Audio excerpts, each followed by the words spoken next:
Greetings, I'm Herbert Erpaderp, and today I'm going to build this SDKFZ2 Kettenkrad. This is a 32nd scale kit from a company I'd never heard of called Zoukei-Mura? Zoukei-Mura? One of those might be the correct pronunciation. Not knowing how to say words aside, this is part of their super weapon series, thus that SWS logo. I don't know that a Kettenkrad is really a super weapon, but it is a cool vehicle, so why not? That's my motto. I also noticed that the box says for Japan only, so I feel a little bit naughty buying this in Australia. Don't tell the cops. Inside the box, we find two sprues moulded in a tan coloured plastic. As I said, I'd not heard of Zoukei-Mura, but it seems they do a lot of plane kits, which could explain why I'd not heard of them. I'm not a big plane guy. What this means is I wasn't really sure what to expect quality-wise. I didn't pay much for the kit, so you never know. Unless you do more research than old Herbert does, I guess. I was pleasantly surprised when I opened the box. There isn't a huge number of parts in the kit, but the ones that are there are very nicely moulded. Everything is crisp and neat, and as best I can tell, there are no errors. Certainly no moulding errors, at least. I can't speak to the accuracy of the model's detailing, for you see, I'm not a Kettenkradologist, though, as you hopefully can see, the parts do look good. There isn't any flash, and while you will have to do a little bit of cleanup work, it's not going to take up too much of your time. There's a few smallish parts, but nothing outrageously fiddly, and because I've obviously already built this, I can tell you that it is a fun and not overly difficult build. And because I'm so generous, I'll show you a mistake or two to avoid. Here's a sheet of decals. There's a lot of good looking markings here, including 3 sets of license plates. You can even make your own license plate. That does seem kind of fiddly, but I think it's a really good option to have. Those could also be useful elsewhere. It's also good to have instructions, so you don't have to guess at how the model goes together. How many more times are you going to make that joke, Herbert? What joke? This is a nice, fairly compact set of instructions. I quite liked that. Because there aren't that many parts in the kit, these instructions are relatively simple. There's no English words, but that's why we use diagrams and numbers. They're easy to understand and follow. Not even old Herbert had any problems with these. Very nice. Time to glue some bits of plastic together. Today we'll start with the engine. This is made up of 2 halves that go together nice and easy. Most of the engine won't be visible, but the transmission end is in the open driving area, so it would be foolish to omit this. I don't think it would be too bad to leave the extra engine details off, but I'm adding them anyway. Like this top bit, this, exhaust and something else part, and this other piece of mechanical doodadery, which obviously goes here, and a set of gear sticks. Don't leave these off, otherwise your Kettenkrad driver will be confused and upset. I put the hull sides on next, and there's a little inner bit that needs to be installed like so. The guide pins do a very good job of guiding this. Believe it or not, there are 2 hull sides, so you've got to make 2 of these.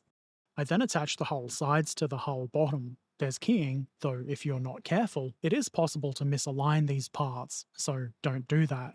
It is pretty simple, and I don't think you'll have any trouble. I believe in you. The engine goes in next, and it pretty much plops right into place. You do have to kajigger it a bit, you can't just drop it and expect it to go into position, but almost. Now to start covering up the engine with this cover. You might have to apply a little pressure to get this to sit properly in place, but this shouldn't be too challenging. Again, I believe in you. At the lower front of the hull, there's a couple of little hooks that go into these square recesses. Nice and easy. Just make sure the hooks are pointing downward, otherwise the hook police will pay you a very unpleasant visit. Next, as promised, I make a mistake by installing the upper hull piece. But why is this a mistake, Herbert? I hear you ask. Stick around, we'll find out a bit later. Mistakes aside, getting that part into place is not overly difficult, though it did need a little bit of extra pressure to get it to sit properly without any unwanted gaps. I follow that by assembling this thing, which probably has a nice fancy name, but I don't know it. Maybe its name is Timothy. What I do know, however, is that it goes on the rear. Instead of installing that right away, I add the backrest for the seat. It goes into place without too much effort, and now passengers can lean back in relative comfort. Time to assemble the front plate thing. This is a fairly simple assembly. There are guide pins, which, as the name might suggest, guide these 2 parts together. Be sure that you're not putting it on upside down. Beneath that goes this. I guess it's mostly a footguard to protect the driver from moving parts. You might need to eyeball this a bit to get it in the correct position, but it's not too hard to figure out. Yet again, I believe in you. Now, if only I had a time machine so I could go back and install this at the correct time. At the rear, I install this whatever it's called. Nothing too tricky here. On the underside, I add this tiny thing. I don't know what it is, but I'm sure it's very important. I then add the towing hook. This part seems to fit in such a way that you could maybe fold it up or down, or something. I've modelled it this way, as though something's about to be hooked up to it. I believe Zoukei-Mura, or however you say it, make a Kettenkrad trailer in this scale, so maybe one day we'll get to use the towing hook. Then the muffler goes here at the very bottom. It more or less drops right into place, and I think it looks rather good. It wasn't until I got to this point that I really realised my mistake with this front part. It took a bit of force to kajigger it into its place, and maybe a bit of swearing, and I was pretty sure I was going to break something, but I didn't, and eventually I got the assembly into place. There is a little bit of a gap at the front, but it could be worse, and at least the kit goes together, even after making such a horrible mistake as this. Herbert Erpaderp makes the mistakes, so you don't have to. Now it's time for wheels, also tracks. The first thing to do is make sure you're putting the two inner road wheels onto the correct axles, like I'm probably doing. Then the two halves of the track assembly go together like so. These include tracks, sprockets, and other wheels all in two parts. This is not difficult at all. It's quite similar to a lot of wargaming track sets, and I think this is a really good way for them to have done this kind of track set with all that space under the pads and such. Individual links would have been kind of fiddly. These were, as I just said, easy, and they look rather good. Much like the hull sides, there are two of these, so make two of them. Those assemblies then go onto the hull over top of the inner road wheels.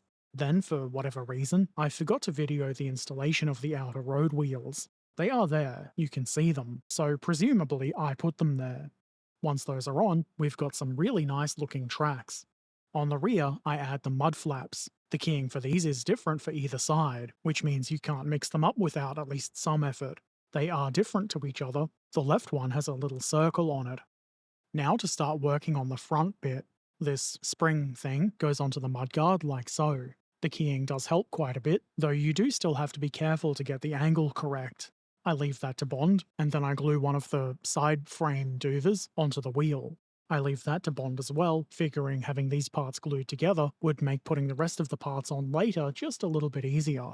Spoilers, it did. Next, I glue the two halves of the shine werfer together, because even Kettenkrad drivers like to werf shine from time to time. I return my attention to the hull, where I add the seat. The driver can't werf any shine if he can't sit. He probably can't drive either. The seat goes into place easily. I did have to do some nudging to make sure it wasn't all lopsided. On either side of the engine hatch, I add these doodads. I totally know what they are, and what they do, I simply don't want to say. They're small, thus a little bit fiddly, but they're not that hard to deal with. Now that some of the parts have had a chance to bond, I resume work on the front wheel assembly. I test fit this part with the hull, to make sure it's at least close to the correct angle. I then glue the headlamp on, doing my best to have it facing forward, and also at the correct angle. Correct angles are pretty good. I follow that by gluing the other frame part into place. Pre-gluing some of these parts really helped, though it did still take some kajiggering to get everything lined up properly and glued together. That said, I have certainly encountered more fiddly motorbike front wheel assemblies than this one. This was quite good, and it continues to be good. I then glue that assembly into place on the front of the hull. You could model it as though the Kettenkrad is steering, but I've chosen straight ahead, because why not?